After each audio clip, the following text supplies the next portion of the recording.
Hello friends. आज हम लोग बिहार एसएससी संयुक्त स्नातक स्तरीय प्रारंभिक परीक्षा जो 5 मार्च 2023 में हुई थी, इस पेपर को देखेंगे। प्रीवियस ईयर पेपर जो ऐसे एग्ज़ाम रियल एग्ज़ाम हुआ था, तो वही उसके सारे क्वेश्चंस हैं। और इसी क्वेश्चन को आपको देख करके समझना है कि किस तरह से क्वेश्चंस आते हैं और उसी बिहार पे आपको प्रिपेयर करने हैं।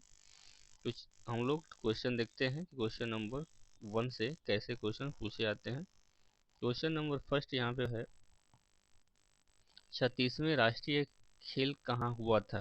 तो स्पोर्ट्स का ये करंट अफेयर का क्वेश्चन है, तो स्पोर्ट्स आप जरूर पढ़ लेंगे, जो भी एग्जाम होता है जरूर आते हैं स्पोर्ट्स के क्वेश्चन। तो 36वें राष्ट्रीय खेल कहाँ पे आयोजित हुए थे, तो ये करंट अफेयर का क्वेश्चन है। तो पहले का जो आंसर आपका होगा वो बी यानी गुजरात में आयोजित किए गए थे।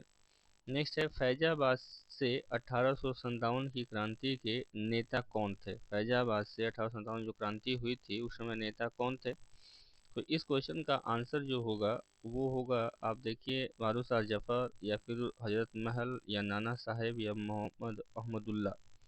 तो करंट आंसर आपको देखना है कि करंट आंसर क्या होगा। तो अगर आपने डी लगाया है तो बिल्कुल सही है, मौलवी अहमदुल्ला इसका करेक्ट आंसर होगा। नेक्स्ट क्वेश्चन थर्ड नंबर, घनत्व का एसआई मात्रक क्या होता है। डेंसिटी का एसआई मात्रक क्या है। ऑप्शन है केजी पर मीटर, केजी पर मीटर स्क्वायर और ग्राम पर मीटर स्क्वायर या किलोग्राम मीटर पर सेकंड क्या है। तो घनत्व यानी डेंसिटी का मात्रक क्या होगा। तो अगर आपने बी लगाया है तो बिल्कुल सही है, किलोग्राम पर मीटर स्क्वायर बिल्कुल इसका करेक्ट आंसर होगा। क्वेश्चन नंबर 4 है, अखिल भारतीय किसान सभा की स्थापना कब हुई थी। अखिल भारतीय किसान सभा की स्थापना कब करी गई थी। 1926 में, 1936 में, 1923 में या फिर 1929 में। तो चलिए करेक्ट आंसर आपको बताना है। यहाँ पर जो करेक्ट आंसर होगा बी यानी 1936 में अखिल भारतीय समाज की स्थापना की गई थी, जो कि लखनऊ में स्वामी दयानंद सरस्वती के द्वारा उन्हीं की अध्यक्षता में करी गई थी।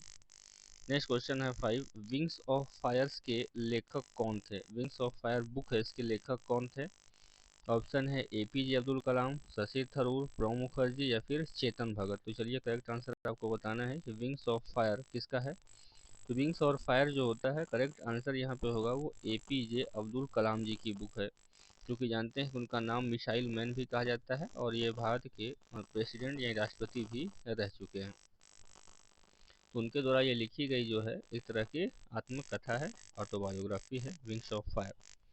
Next question number 6, bomb cyclone कहाँ आया था। ये भी करंट क्वेश्चन है कि बॉम्ब साइक्लोन कहाँ पे आया था। बांग्लादेश में, अमेरिका में, इंडोनेशिया में या फिर चाइना में। तो ये करेक्ट आंसर आपको बताना है कि कहाँ पे बॉम्ब साइक्लोन आया था। ये करंट अफेयर्स का ही क्वेश्चन है। तो ये ऑप्शन अगर आपने बी कहा है तो बिल्कुल सही है, ये अमेरिका में आया था। तो नेक्स्ट क्वेश्चन हम लोग को देखना है, question number 7, national agriculture innovation project कब आया था। नेशनल इनोवेशन एग्रीकल्चर प्रोजेक्ट कब आया था, या इसकी शुरुआत कब हुई थी। जुलाई 2005 में या फिर जून 2006 में, जुलाई 2006 में या जनवरी 2004 में। तो नेशनल एग्रीकल्चर इनोवेशन प्रोजेक्ट कब शुरू किया गया था। तो करेक्ट आंसर जो आपका होगा वो जुलाई 2006 यानी सी ऑप्शन बिल्कुल सही है। इथोपिया की राजधानी कहाँ पे है। ऑप्शन है अदीस अबाबा, आकरा, नैरोबी या फिर काहिरा। तो इथोपिया की राजधानी बताती हैं, तो इथोपिया की राजधानी कहाँ पे है। तो इथोपिया की राजधानी जो होगा वो करेक्ट आंसर होगा अदीस अबाबा में है। यहाँ पे आपका ए आंसर बिल्कुल सही है। अगर बात करें हम लोग अकरा की, तो अकरा कहाँ की, घाना की आकरा है। अगर बात करें नैरोबी, तो नैरोबी केन्या की है, कैपिटल है। और काहिरा का है, तो काहिरा जो है मिस्र की कैपिटल है काहिरा। तो मिस्र कंट्री की कैपिटल हो जाती है काहिरा। फिरोज शाह तुगलक की आत्मकथा क्या थी। फिरोज शाह तुगलक की आत्मकथा क्या थी। किताबुल हिंद थी, तबाके नासिरी थी और फुतूह फिरोज शाही थी या फिर खजैलनु फतवा थी। तो इसकी जो ही करेक्ट आंसर यहाँ पे हो जाएगा सी यानी फुतूह ए फिरोज शाही थी, यानी करेक्ट आंसर आप सी लगाएं बिल्कुल करेक्ट है। नेक्स्ट, सुमित नागल किस खेल से संबंधित है। सुमित नागल किस खेल से संबंधित है। बास्केटबॉल से, टेनिस से, क्रिकेट से या फिर फुटबॉल से। तो सुमित नागल किस खेल से संबंधित है। अगर आपने टेनिस किया है तो बिल्कुल सही ऑप्शन करेक्ट है बी, यानी टेनिस से संबंधित है। नेक्स्ट क्वेश्चन नंबर 11 हम लोग करेंगे। क्वेश्चन नंबर 11 जो है, वाणी जयराम को भारत का तीसरा सबसे बड़ा पुरस्कार कौन सा मिला है? वाणी जयराम को भारत का सबसे बड़ा पुरस्कार कौन सा मिला है? पद्मश्री है, या फिर नाटक अकादमी है, या पद्म भूषण है, या पद्म विभूषण है? तो भारत रत्न के बाद जो सबसे बड़ा पुरस्कार होता है वो पद्म पुरस्कार होता है। पद्म पुरस्कार में सबसे बड़ा होता है पद्म विभूषण, इसके छोटा होगा फिर पद्म भूषण, और इससे छोटा होता है पद्मश्री। तो भारत का तीसरा सबसे बड़ा पुरस्कार कौन सा मिला है? तो तीसरा सबसे बड़ा जो होगा वो पद्म भूषण हो गया। पद्म भूषण तीसरा सबसे बड़ा पुरस्कार उनको मिला है। नेक्स्ट क्वेश्चन नंबर हम लोग 12 देखते हैं। हिंदी भाषा के विकास से संबंधित अनुच्छेद कौन सा है? हिंदी भाषा के विकास से संबंधित ऑप्शन है 342, 351, 343 या फिर 352। कौन सा अनुच्छेद हिंदी भाषा के विकास से संबंधित है? तो आपको करेक्ट आंसर यहाँ बताना है, ये पॉलिटी का क्वेश्चन है।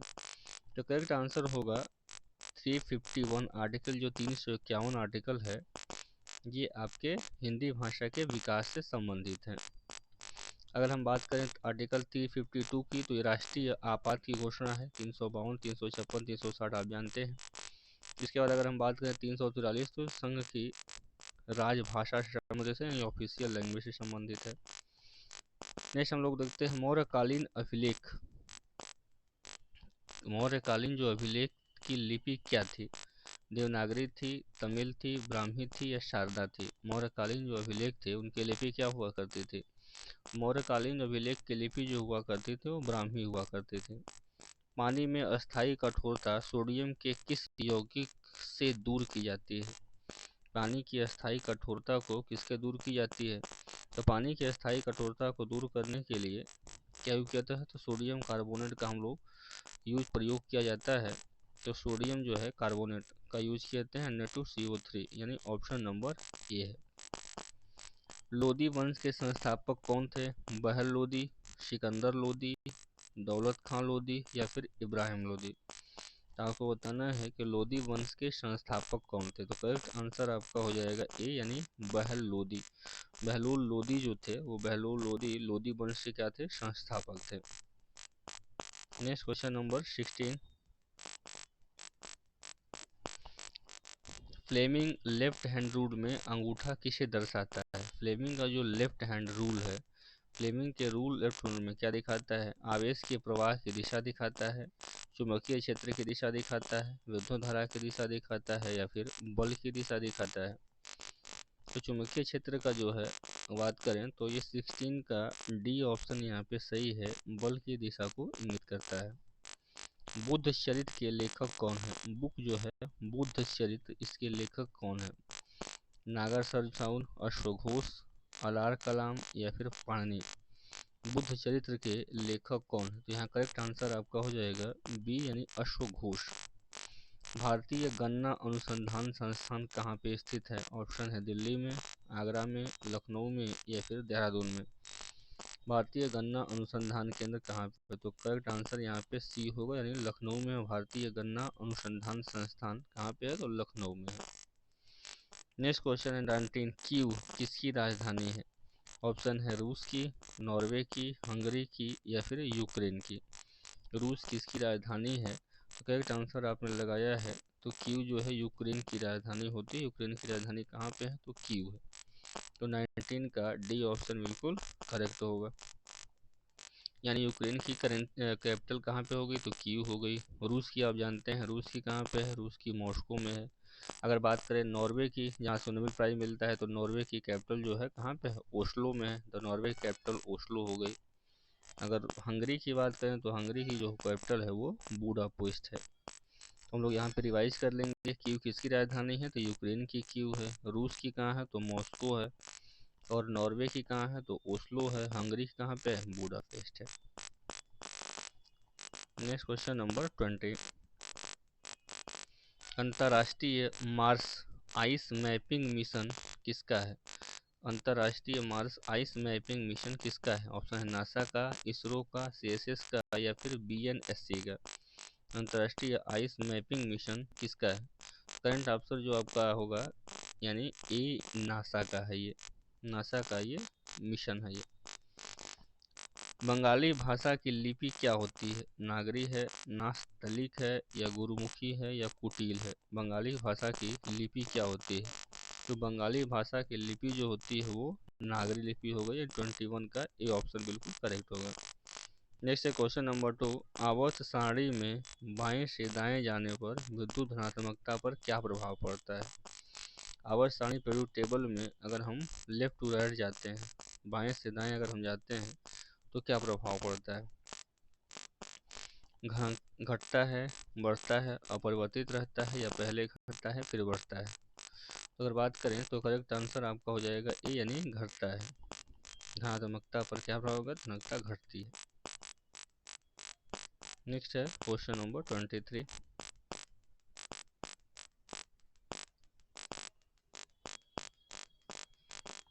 निचली बर्मा को भारत में किसके काल में विलय किया गया था? लॉर्ड रिपन के कार्यकाल में, लॉर्ड कैनिंग के कार्यकाल में, लॉर्ड डलहौजी के कार्यकाल में या फिर लॉर्ड हार्डिंग के कार्यकाल में? किसी कार्यकाल में इसको मिलाया गया था? तो करेक्ट आंसर जो आपका हो जाएगा वो सी हो गया, लॉर्ड डलहौजी के कार्यकाल में इसको मिलाया गया था। नेक्स्ट है BaCl2 plus NaSO4, BaSO4 plus NaCl कौन सी अभिक्रिया है? विस्थापन अभिक्रिया है, संयोजन अभिक्रिया है, द्विविस्थापन अभिक्रिया है या फिर उदासीनीकरण अभिक्रिया है? तो अगर आपने करेक्ट आंसर किया है सी, तो द्विविस्थापन अभिक्रिया डबल डिस्प्लेसमेंट रिएक्शन है, क्योंकि BaSO4 के साथ जाता है और NaCl के साथ जाता है, तो दोनों डिस्प्लेसमेंट होते हैं। यहाँ BaSO एक SO4 बनाता है और Na के साथ NaCl बनाता है, डबल डिस्प्लेसमेंट रिएक्शन है, यानी ऑप्शन नंबर सी बिल्कुल करेक्ट हो जाएगा। नेक्स्ट है गांधी जी किस आंदोलन से नहीं जुड़े थे? गांधी जी किस आंदोलन से नहीं जुड़े थे? स्वदेशी आंदोलन से, भारत छोड़ो आंदोलन से, चंपारण आंदोलन से या फिर खिलाफत आंदोलन से? किस आंदोलन से नहीं जुड़े थे? तो गांधी जी किस आंदोलन से नहीं जुड़े थे? तो करेक्ट आंसर आपने किया है तो यहाँ पे ऑप्शन ए होगा, यानी स्वदेशी आंदोलन से ये नहीं जुड़े थे। गांधी जी स्वदेशी आंदोलन से नहीं जुड़े हुए थे। नेक्स्ट क्वेश्चन वो देखेंगे, क्वेश्चन नंबर है 26। मौलिक कर्तव्य किस देश के संविधान से लिया गया है? ब्रिटेन से, रसिया से या फिर अमेरिका से या फिर कनाडा से? मौलिक कर्तव्य लिया गया है किससे? तो रूस से लिया गया है, रसिया से लिया गया है। हम जानते हैं कि फंडामेंटल जो है ड्यूटी रसिया से ली गई है और फंडामेंटल राइट्स कहाँ से लिए गए हैं? तो अमेरिका से लिए गए हैं। तो 26 का बी करेक्ट होगा। 27 भारत के वर्तमान मुख्य न्यायाधीश कौन है? MB रमन हैं, उदय यू ललित हैं, DY चंद्रचूड़ हैं या फिर शरद अरविंद बोबड़े हैं? भारत के चीफ जस्टिस, मुख्य चुनाव chief justice of India, CAG यानी chief justice of CGA chief justice of India कौन है? तो अगर हम बात करें करेक्ट आंसर की तो DY चंद्रचूड़ हैं, जिनका नाम है Dhananjay Yashwant Chandrachud. Next question number 28 है। राष्ट्रपति के महाभियोग के आरोप पत्र पर कितने लोगों का हस्ताक्षर होता है? राष्ट्रपति के महाभियोग के आरोप पत्र पर कितने लोगों का हस्ताक्षर होता है? 1/3 सदस्य का, 2/3 सदस्य का, 1/4 सदस्य का या 2/4 सदस्य का?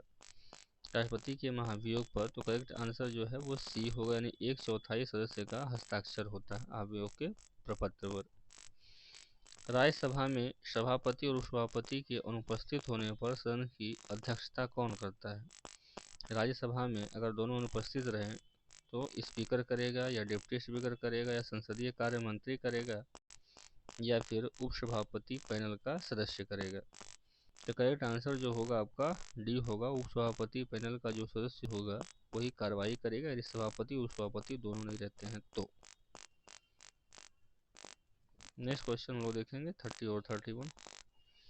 प्रथम पंचवर्षीय योजना किस पर आधारित थी? कृषि पर, तीव्र औद्योगिक विकास पे, गरीबी उन्मूलन पे या फिर आर्थिक उदारीकरण पे? तो प्रथम पंचवर्षीय योजना जो था वो कृषि पर आधारित थी, यानी 30 का ए बिल्कुल करेक्ट होगा। अधिकांश प्राचीन बौद्ध ग्रंथ किस भाषा में क्या थी? आधुनिक प्राचीन जो है बौद्ध ग्रंथ किस भाषा में थी? तो संस्कृत थी, मगधी थी, पाली थी या प्राकृत थी। जो अधिकांश प्राचीन बौद्ध धर्मग्रंथ थे वो किससे थे? तो 31 की अगर बात करें तो ऑप्शन नंबर सी बिल्कुल सही है, यानी पाली में हुआ करते थे। नेक्स्ट क्वेश्चन वो देखेंगे 31 के बाद 32। तो 32 क्वेश्चन है, शांति की मूर्ति कहाँ स्थापित की गई है? गुजरात में, राजस्थान में, तेलंगाना में या फिर आंध्र प्रदेश में? शांति की मूर्ति कहाँ स्थापित करेगा? ये भी करंट से ही क्वेश्चन है, तो ये इसका बी होगा, यानी राजस्थान में। राजतंत्र के बाद नेपाल में किस तरह की शासन अपनाई गई थी? प्रत्यक्ष लोकतंत्र, आध्यात्मिक शासन, समाजवादी शासन, ये लोकतांत्रिक गणराज्य। तो नेपाल में जो है लोकतांत्रिक गणराज्य अपनाया गया था, डी करेक्ट होगा। समूह 13 का तत्व किस तरह का ऑक्साइड बनाते हैं? ग्रुप 13 के जो तत्व होते हैं, क्योंकि टोटल 18 ग्रुप होते हैं पीरियोडिक टेबल में और 7 पावर होते हैं, तो 13वां ग्रुप जो है किस तरह का ऑक्साइड बनाते हैं? तो MO2 हो गया, या M2O हो गया, या MO हो गया, या M3O2O3 बनाते हैं। तो करेक्ट आंसर जो होगा वो डी, यानी M2O3 टाइप के ऑक्सीजन बनाते हैं। नेक्स्ट क्वेश्चन नंबर 35 है, लेगोंग नृत्य कहाँ से संबंधित है? लेगोंग नृत्य कहाँ से संबंधित है?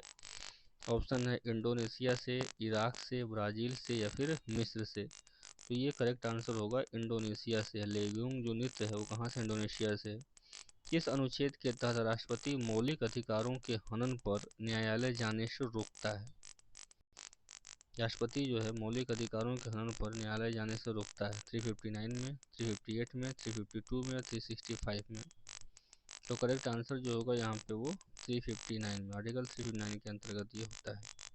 73वां संविधान संशोधन कब हुआ था? तो 73वां संविधान 1993 में, 1991 में, 90 में या फिर 92 में? तो 73वां संविधान संशोधन 1992 में होता है। नेक्स्ट है क्वेश्चन है 38, तारे टिमटिमाते हैं, ये किसका एग्जाम्पल है? तारे क्या है? टिमटिमाते हैं।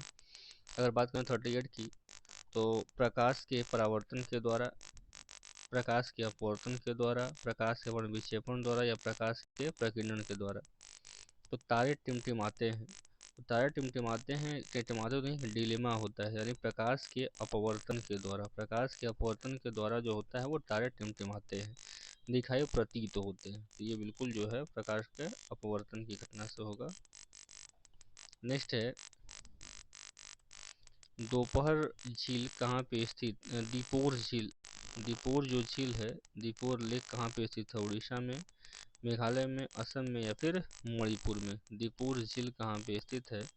करेक्ट आंसर होगा वो असम में। असम में जो है दीपोर झील स्थित है, असम में दीपोर। तो असम में हमने देखा कि दीपोर झील असम में स्थित है, और ये जो झील है वो मीठे पानी की झील होती है।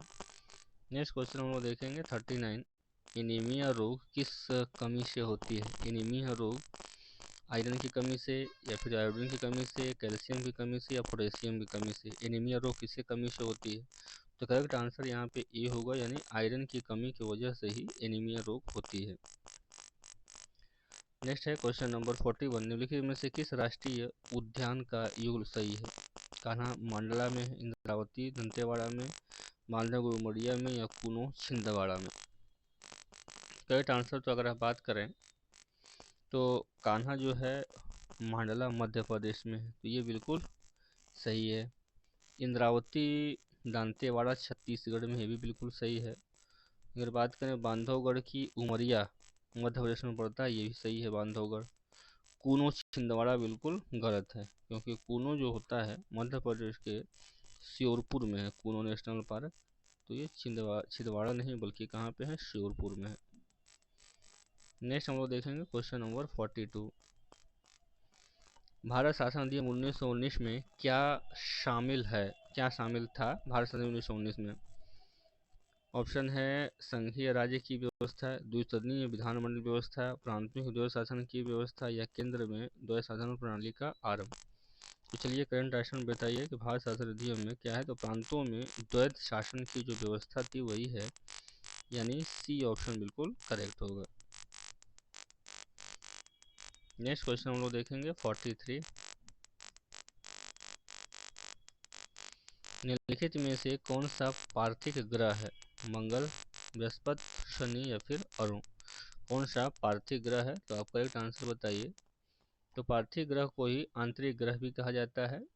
तो आप जानते होंगे कि पार्थिव ग्रह में क्या आते हैं, तो इसमें से आपका ऑप्शन ए हो जाएगा मंगल। पार्थिव ग्रह या फिर आंतरिक ग्रह में बुध होते हैं, शुक्र होता है, पृथ्वी होती है और मंगल होते हैं। बुध, शुक्र, पृथ्वी और मंगल। अब देखेंगे 44। नेहरू रिपोर्ट 1928 में मांगे क्या थी? नेहरू रिपोर्ट 1928 की मांगे क्या थी? पूर्ण स्वराज की मांगे थी, डोमिनियन राज्य और प्रांतीय स्वायत्तता की मांग थी, पृथक निर्वाचक मंडल की मांग थी, केंद्र और प्रांत दोनों में द्वैध शासन की मांग थी। तो नेहरू रिपोर्ट क्या थी? तो नेहरू रिपोर्ट में जो है डोमिनियन राज्य और प्रांतीय स्वायत्तता की मांग थी, यानी ये बी ऑप्शन बिल्कुल करेक्ट होगा। 45 है, उस अक्षर संयोजन का चयन करें जिसमें दी गई अक्षर श्रेणी के रिक्त स्थान में क्रमिक रूप से रखने पर श्रेणी में वही आएगा। यानी ये रीजनिंग का क्वेश्चन है कि आपको देखना है कि किस तरह का पैटर्न चल रहा है, उसके पैटर्न पे आगे क्या होगा। जैसे ए है और 2 बार फिर डैश डैश रखा गया है, बी सी डी ई है, उसके बाद डैश डैश है, फिर A B B C D है आफ्टर दैट। तो ये पैटर्न देखिए यहाँ चल रहा है, ए के बाद बी बी 2 बार आ रहे हैं। तो करेक्ट आंसर जो होगा, तो यहाँ पे हम लोग देखते हैं कि क्या पैटर्न आएगा। तो पहला जो पैटर्न है, फिर यहाँ पे ए और बी बी साथ आ रहे हैं, यानी ए के बाद जो है वो बी आएगा ही, तो यहाँ पे ए होना चाहिए, तो ये करेक्ट होगा। तो ए के बाद यहाँ पे ए और फिर बी दो दो आना चाहिए, तो यहाँ भी ए आ गया, तो यहाँ भी आ जाएगा ए। तो ये पैटर्न जो होगा वो तो यहाँ पे ए आएगा और उसके बाद फिर यहाँ पे बी आएगा। वैसे ही डी ई आप जानते हैं कि ए से पहले जो है यही होगा, क्योंकि 2 ए होते हैं, तो इस तरह से होगा। और ई के बाद फिर ई आएगा, क्योंकि 2 ई का क्रम चल रहा है यहाँ पे। तो हमें देखना होता है किस तरह का क्रम चलेगा।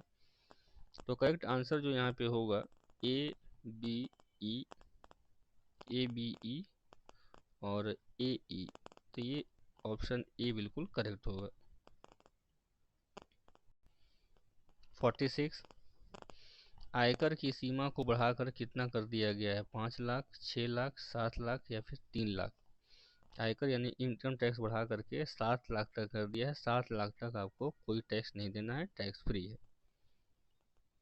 निम्नलिखित में से कौन बहिर्वेदी आग्नेय चट्टान है? ग्रेनाइट, बेसाल्ट, क्वार्ट्ज या फिर संगमरमर? बहिर्वेदी चट्टान है, तो करेक्ट आंसर जो होता है वो बेसाल्ट यानी बी ऑप्शन होगा। चाय के निर्यात में भारत का कौन सा स्थान है? प्रथम है, तीसरा है, दूसरा है या फिर चौथा है? चाय के निर्यात में, तो चाय के निर्यात में दूसरा स्थान है इंडिया का, यानी सी ऑप्शन करेक्ट है। बालिकाओं की शिक्षा और कल्याण से संबंधित योजना कौन सी? बेटी बचाओ बेटी पढ़ाओ, सौभाग्य योजना, जनधन योजना या फिर stand up India? Stand up India. तो स्टैंड अप इंडिया तो आपका बिजनेस के लिए है, जनधन योजना अकाउंट खोला जाता है। अगर बात करें हम बेटी बचाओ बेटी पढ़ाओ की, तो यहाँ पे करेक्ट आंसर हो जाएगा बेटी बचाओ बेटी पढ़ाओ, 2015 में शुरू किया गया था। मानव विकास सूचकांक 21-22 में भारत का कौन सा स्थान है? 131वां, 133, 121, 132? ये सूचकांक हमेशा पूछा जाता है। ह्यूमन डेवलपमेंट इंडेक्स जो होता है ये हमेशा आते हैं, तो ये मोस्ट इंपॉर्टेंट क्वेश्चन है। तो जब भी करंट में अगर रैंक आई है तो उसको आप पढ़ लीजिएगा। तो कौन सा स्थान था? तो 132वां स्थान था 21-22 में इसका। नेक्स्ट है, चंदन की लकड़ी भारत के किस राज्य में पाए जाते हैं? आंध्र प्रदेश और केरला में, महाराष्ट्र और मध्य प्रदेश में, बिहार और उत्तर प्रदेश में या फिर तमिलनाडु और कर्नाटका में? चंदन की लकड़ी किस राज्य में पाई जाती है? चंदन की लकड़ी जो है सामान्यतः तमिलनाडु और कर्नाटका में पाए जाते हैं, यानी ऑप्शन नंबर डी बिल्कुल करेक्ट होता है। आरबीआई ने दृष्टिबाधितों के लिए कौन सा ऐप लॉन्च किया है? Money app, Bhim app, YONO app या फिर उद्गम पोर्टल? तो यहाँ पे जो करेक्ट आंसर होगा, आरबीआई ने दृष्टिबाधिरों के लिए पढ़ने के लिए जो किया है वो मनी ऐप लॉन्च किया है, यानी MANI, mobile aided board identification. MANI aided जो होता है नोट आइडेंटिफायर जो है ये किया है मनी ऐप। बाकी भीम ऐप तो यूपीआई का जो पेमेंट के लिए होता है, योनो एसबीआई का ऐप है, और उद्गम पोर्टल अनक्लेम्ड डिपॉजिट के लिए है। भारत का पहला हिम तेंदुआ संरक्षण केंद्र कहाँ स्थित है? उत्तराखंड में, हिमाचल प्रदेश में, मध्य प्रदेश में या राजस्थान में? स्नो लियोपार्ड की अगर बात करें, हिम तेंदुआ संरक्षण केंद्र कहाँ पे है? हिम तेंदुआ संरक्षण केंद्र जो है वो उत्तराखंड में है। नेक्स्ट क्वेश्चन हम लोग का है 54 नंबर, देखेंगे क्वेश्चन नंबर 54।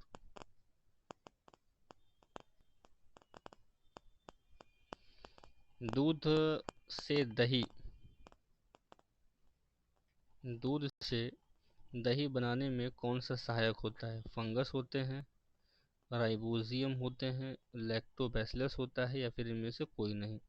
दूध से दही बनाने में कौन से सहायक होते हैं? तो ऑप्शन नंबर सी बिल्कुल सही है, लैक्टोबैसिलस बिल्कुल सही होगा यहाँ पे।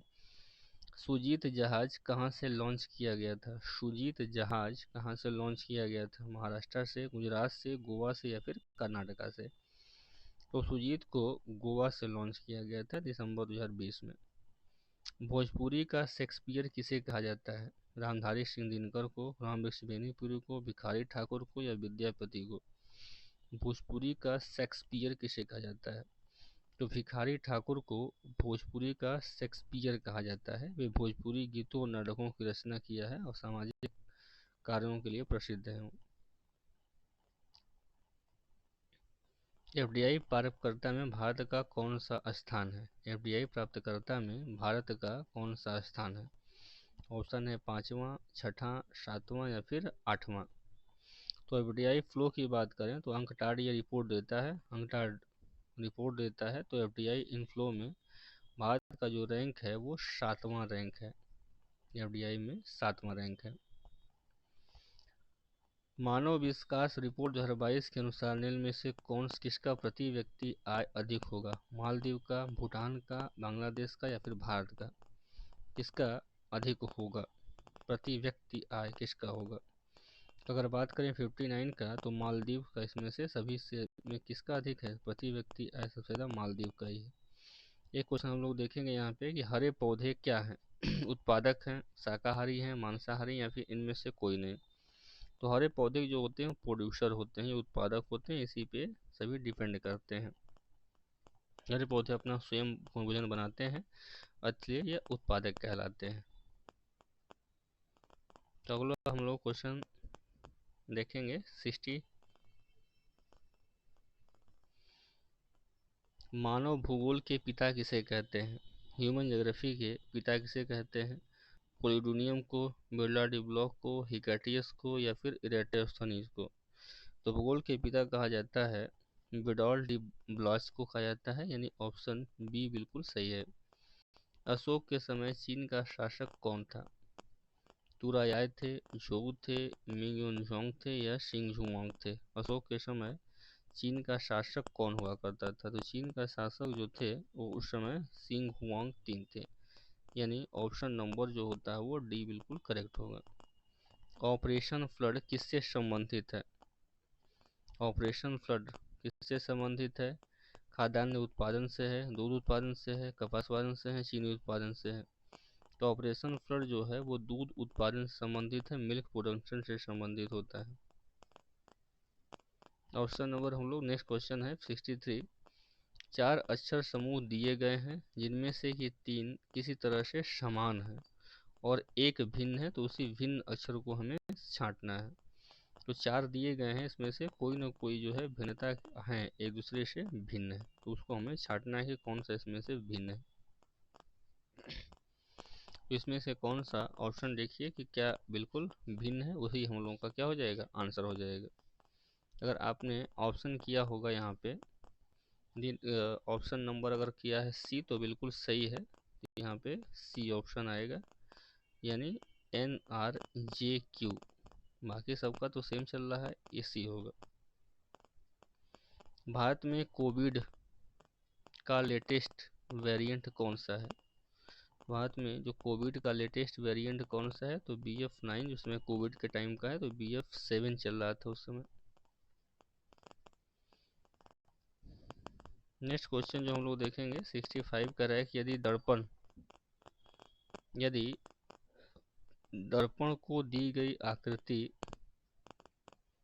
दाईं ओर रखा जाए तो दी गई आकृति का दर्पण में सही प्रतिबिंब क्या होगा? तो दर्पण प्रतिबिंब आप जानते ही हैं कि दर्पण का लेफ्ट टू राइट बनता है और राइट का लेफ्ट बनता है। तो दर्पण प्रतिबिंब में लेफ्ट टू राइट बनते हैं। चलिए, तो नेक्स्ट क्वेश्चन हम लोग देखेंगे कि क्या ऑप्शन है। यही आकृति दी हुई है और इसी का हमें दर्पण प्रतिबिंब बताना है। तो ये आकृति है, तो इस आकृति का दर्पण प्रतिबिंब क्या होगा? अगर हम बात करें इस आकृति की दर्पण प्रतिबिंब की, तो बिल्कुल करेक्ट आंसर हो जाएगा सी, क्योंकि लेफ्ट टू राइट और राइट का लेफ्ट बनता है, जो कि आपस में भी लेफ्ट टू राइट इंटरचेंज होंगे। नेक्स्ट अगर हम लोग बात करें 66 नंबर क्वेश्चंस की, तो देखते हैं कि 66 क्वेश्चन जो है क्या बोलता है। थोड़ा सा मैं बड़ा कर देता हूँ ताकि पढ़ने में आपको आसानी हो जाएगी। सी और एफ में क्या संबंध है? सी और एफ में क्या संबंध है, वही रिलेशन हमें बताना है।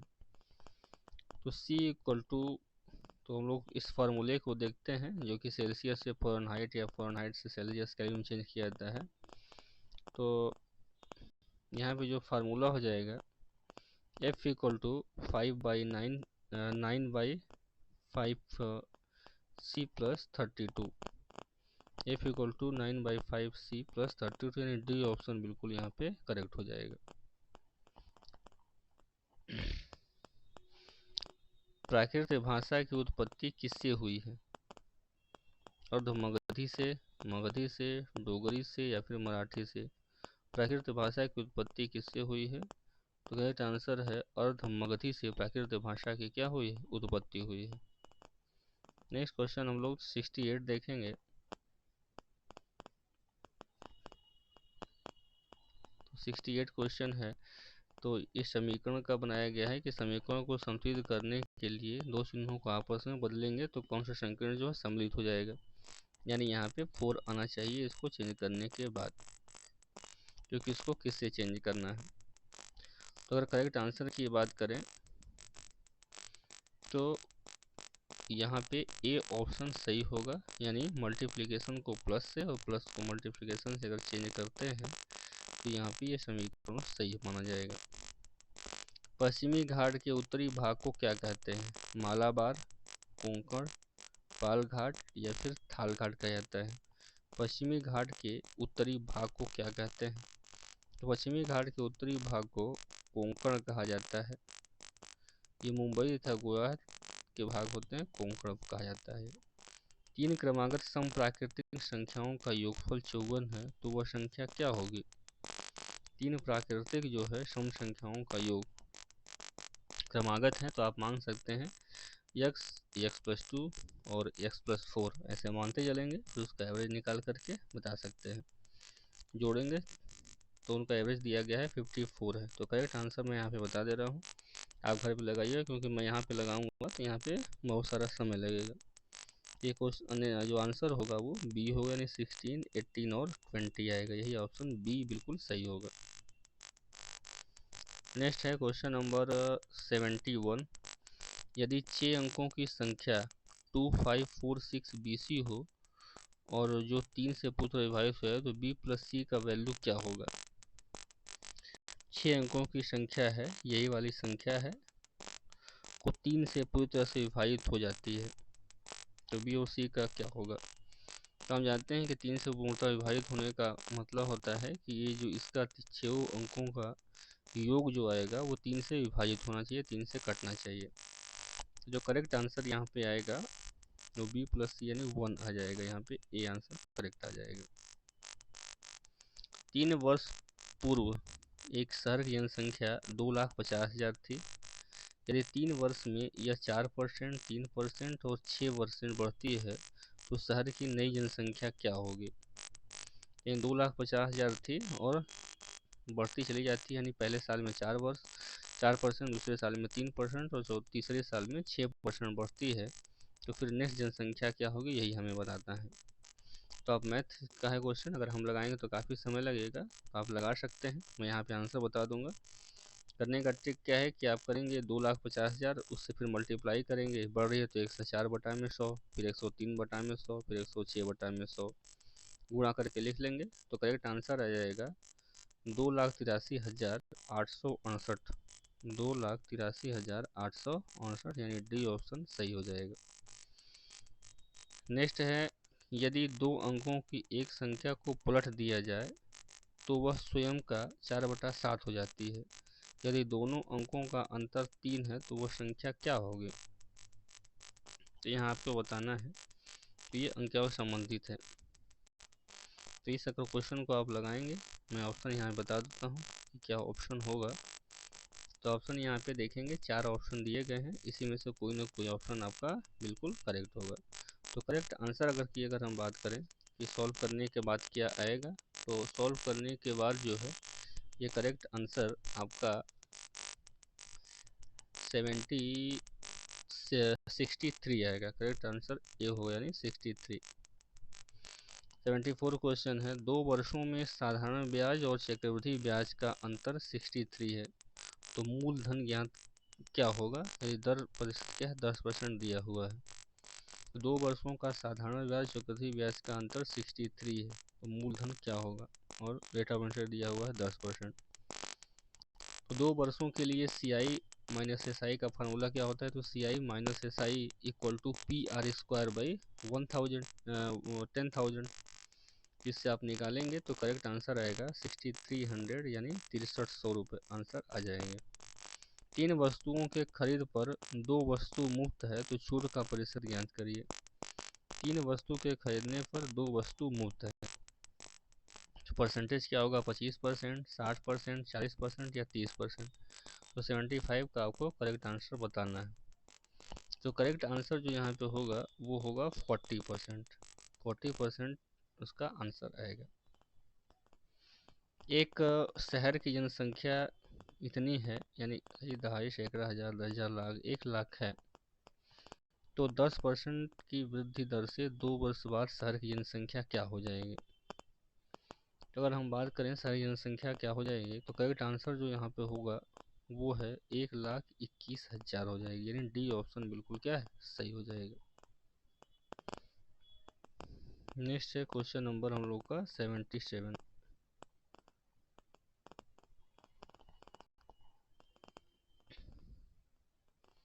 एक कक्षा में छात्र और छात्राओं का अनुपात 1:6 है तो संख्या क्या होगी।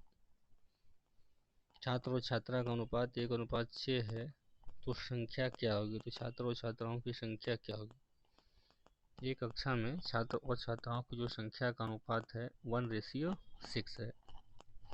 तो 77 का आपको आंसर बनाना है।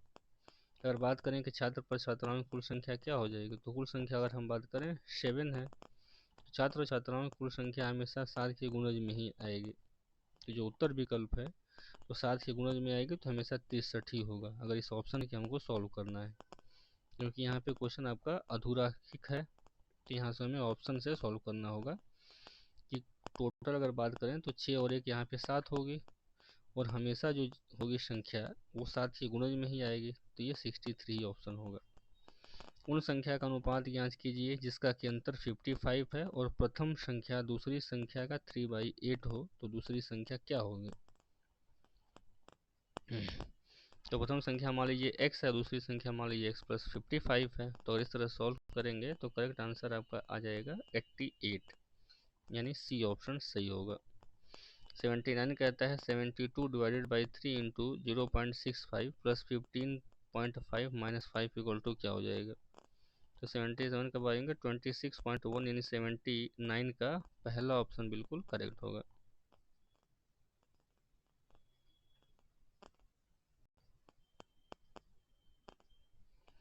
8 पुरुष और 4 महिलाओं का कुल मासिक वेतन 50,000 है, जिसमें पुरुष की तुलना में महिला का वेतन 200 रुपये अधिक है, तो एक महिला का वेतन ज्ञात करें। 8 पुरुष और 4 महिलाओं का कुल मासिक वेतन 50,000 है, जिसमें पुरुष की तुलना में महिला का वेतन 200 रुपये अधिक है, तो एक महिला का वेतन ज्ञात करना है, वेतन बताना है क्या होगा। तो अगर मान लीजिए कि पुरुष का मासिक वेतन x है तथा महिला का मासिक वेतन जो है x + 200 है, तो हिसाब से अगर सॉल्व करेंगे तो आप देखेंगे करेक्ट आंसर जो होगा वो आपको सॉल्व करके बताना है। यहाँ पे मैं सॉल्व करूँगा तो काफ़ी समय लग, तो करेक्ट आंसर मैं बता दे रहा हूँ कि 4300 होगा। नेक्स्ट क्वेश्चन है 48। नीचे दिए गए में से उस संख्या का चयन कीजिए जो निम्न श्रेणी में प्रश्नवाचक चिन्ह के स्थान पर आएगा। जैसे 3 है, फिर 5 आ रहा है, फिर 15 है, फिर 41 है, फिर यहाँ पे क्या आएगा, फिर 173 है। ये ऑप्शन बताना है कि आपको आया क्या होगा। Correct answer 81। दी गई संख्या श्रृंखला निम्न प्रकार है, तो करेक्ट आंसर जो यहाँ पे होगा बी यानी 91 हो जाएगा। 81 का 91 बिल्कुल क्या सही होगा।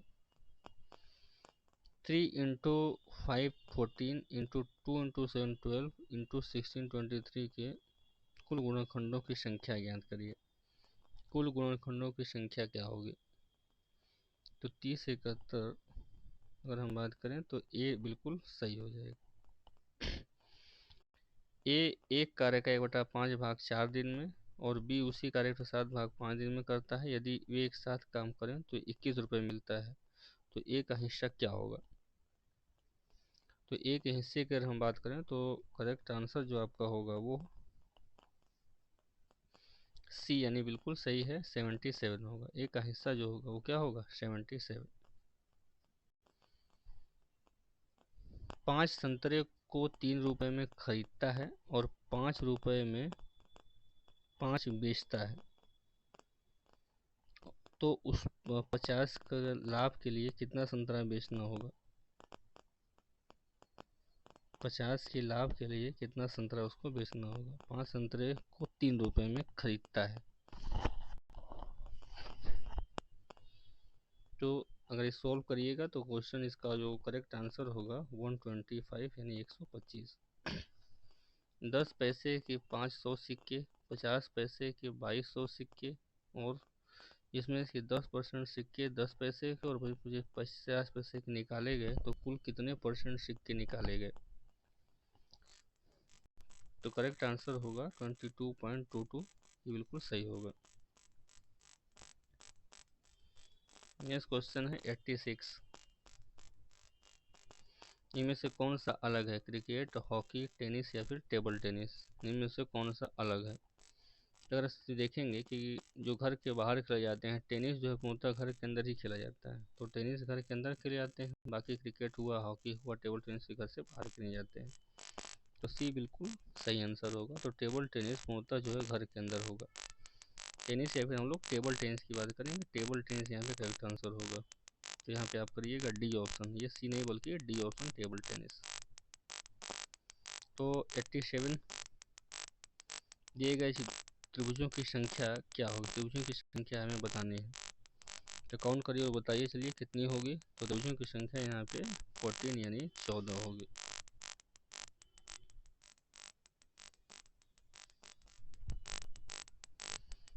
निम्नलिखित कोड भाषा में हैम्पर को ऐसे लिखा जाता है, इंसल्ट को ऐसे लिखा जाता है, उसी भाषा में सेफ्टी को कैसे लिखा जाएगा। सेफ्टी को कैसे लिखेंगे, तो जैसे आप देखेंगे कि हैम्पर एच का कितना होता है, तो एच अगर आप यूज की बात करें एस होता है, तो इस तरह से 17 हो जाएगा, तो हैम्पर आता है।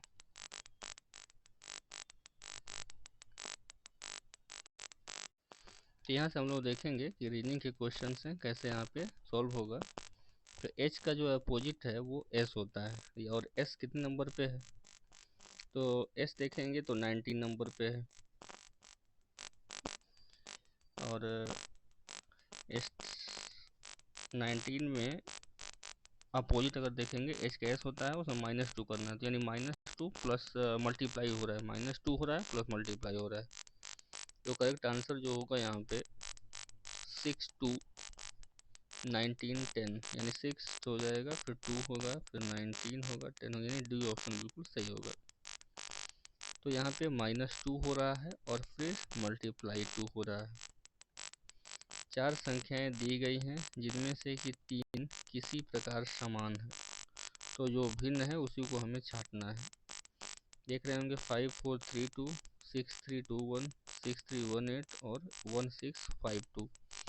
जो सबसे अलग है वो छांटना है। तो अन्य सभी अगर विकल्पों की संख्या के अंकों का योगफल देखेंगे तो समान आएगा। जैसे अगर बात करें 9 5 14 हो गई है, 6 4 10 4 14 हो गया, 6 4 10 8 18 ये हो रहा है, और 6 3 9 5 14। तो यही आपका सी ऑप्शन यहाँ पे हो जाएगा। बाकी सभी जोड़ने पे 14 आ रहा है, इसको जोड़ने पे 18 आ रहा है। इनमें से कौन सा अलग है? माता, पिता, चाचा या चचेरा भाई, कौन सा अलग है? इनमें से अलग कौन सा है? तो सभी जो है रक्त संबंध एक ही पीढ़ी संबंधित है, जबकि जो चचेरा भाई वो दूसरी वाली पीढ़ी संबंधित है। माता पिता और ये है चाचा एक ही, लेकिन चचेरा भाई दूसरी पीढ़ी संबंधित है। चचेरा भाई यहाँ पे 90 का ऑप्शन करेक्ट हो जाएगा।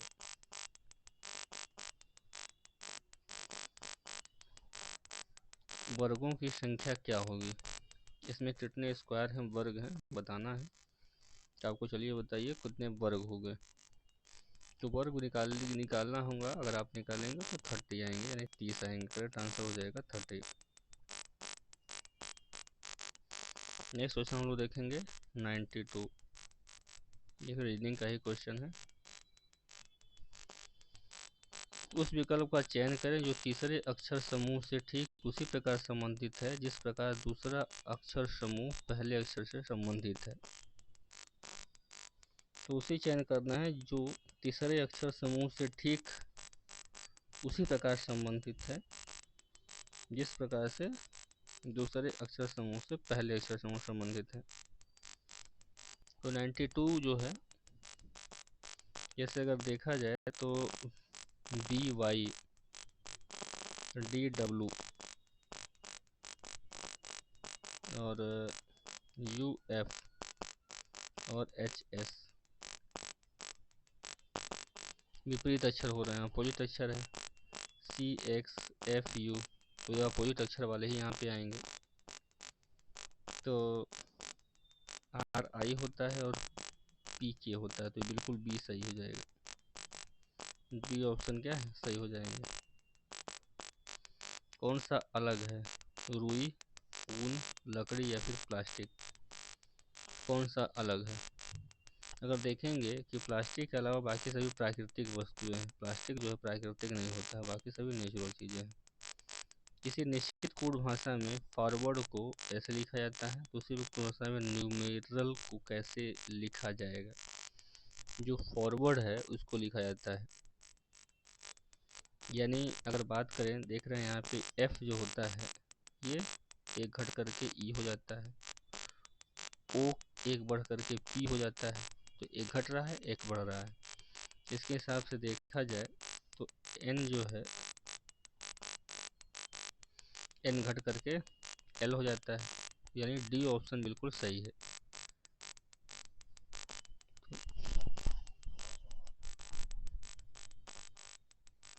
नेक्स्ट क्वेश्चन नंबर है 95। उस विकल्प का चयन करें जिससे कि शब्द उसी प्रकार संबंधित है जिस प्रकार के वे शब्द युग से संबंधित हैं। जैसे आमीटर विद्युत धारा को मापता है, दाब हो गया, बैरोमीटर, घनत्व हो गया, इलेक्ट्रोमीटर, दूसरोमीटर, उसमें कौन सा है उस प्रकार संबंधित जिस प्रकार संबंध युग्म है। उस विकल्प का चयन करें जो शब्द से सही प्रकार से संबंधित है। तो सही विकल्प का चयन करता है। तो अगर हाइग्रोमीटर आर्द्रता मापने का यंत्र है, अगर हम बात करें हाइग्रोमीटर तो ह्यूमिडिटी को मापता है। तो हाइग्रोमीटर ह्यूमिडिटी के लिए बिल्कुल सही है। कौन सा अलग है? पानी पत, हल्दी घाटी, सोमनाथ या फिर घाघरा? तो अन्य जो है स्थल युद्ध से संबंधित है, बाकी सब ये युद्ध संबंधित है। लेकिन सोमनाथ मंदिर है ना, ये पानीपत का युद्ध, हल्दी घाटी का युद्ध, घाघरा का युद्ध, लेकिन सोमनाथ क्या है, यहाँ पे मंदिर है, मंदिर संबंधित है। 97 97 में देखेंगे, दिए गए प्रकार में उस आकृति का चयन करें जो प्रश्न चिन्ह के स्थान पर कौन सी आकृति आएगी। आकृति जो है कैसे बन रही है, तो देख रहे हैं इसकी ऐसी आकृति बन रही है, फिर इसकी ऐसे बन जा रही है, फिर इसकी ऐसे बन जा रही है। तो इस तरह से आकृतियाँ जो हैं वो चेंज होती जा रही हैं। तो करेक्ट आंसर यहाँ पे जो होगा इससे संबंधित सी होगा। अब घर पे करिएगा। नेक्स्ट क्वेश्चन है 98। उस विकल्प का चयन करें जो तीसरी संख्या से ठीक उस प्रकार संबंधित है जिस प्रकार दूसरी संख्या पहली संख्या संबंधित है। तो तीसरी संख्या से ठीक उसी प्रकार संबंधित है जिस प्रकार पहली दूसरी से संबंधित है। अगर हम 12 का स्क्वायर करेंगे और फिर 12 के आधा करके जोड़ देंगे तो 150 आता है। वैसे ही अगर 14 का स्क्वायर करेंगे तो 196 आएगा और उसके 14 का हाफ ऐड करेंगे तो 203 आ जाएगा, यानी डी ऑप्शन सही होगा। जिस प्रकार तिनका घोंसला से संबंधित है ठीक उसी प्रकार कपास किससे संबंधित है। तिनका घोंसला से संबंधित है तो कपास किससे संबंधित है। तो तिनका जो है तिनका से ही घोंसला बनता है और कपास से ही क्या बनते हैं, तो धागे बनते हैं। कपास से धागा बनता है। कौन सा अलग है, 36, 49, 44 या 72। तो 36 6 का स्क्वायर हो गया, ये 7 का स्क्वायर हो गया, ये 12 का स्क्वायर, जबकि 72 किसी का स्क्वायर नहीं है। तो डी ऑप्शन बिल्कुल अलग है। तो चलिए आज के लिए हम लोग इतना ही। टॉप 100 क्वेश्चन किए हैं। नेक्स्ट क्लास में फिर आगे नेक्स्ट ईयर का प्रीवियस पेपर लाएंगे। Thank you and best of luck.